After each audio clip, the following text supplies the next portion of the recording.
พี่น้องสบายดีเด้อพี่น้องเมื่อสุขสุขคนมื้อนี้เช้าลาสิมาเฮ็ดก้อย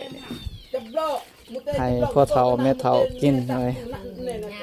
พ่อปู่แม่ย่าเนาะให้พ่อปู่แม่ย่ากินพี่น้องครั้งแรกในชีวิตเพิ่นว่าบ่เคยเฮ็ดมาก่อนจักเทื่อให้พ่อปู่แม่ย่ากินทำสมัยตอนนี้เสร็จยังนี่ตอนนี้ก็สิเฮ็ดก้อยลวกเนาะ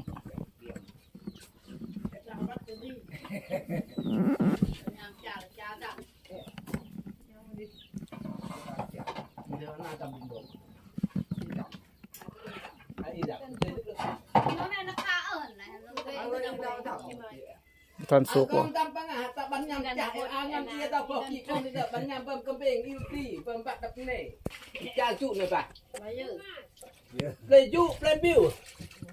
พี่น้อย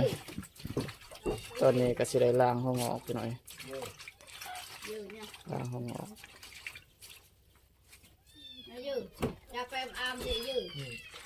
เด้เอาอันนั้นพุ่นแหละใส่ในอันนั้นเลยเขาก็ใส่น้ำตาลหลอดตอนนั้นล้างเรียบร้อยเลยล้างแล้วพักบงในราวกันเลยออกไอ้เนี่ยไอ้ผมเองไงที่ยืมบางในเมจะไปเกี่ยดูกินที่เนมดูโดนน้ำมิดมันไม่รู้อ่ะขั้นสิบตัวชำเนยเลยละดอกเดียวใจมันซุบวิตไงในวิลาเซอร์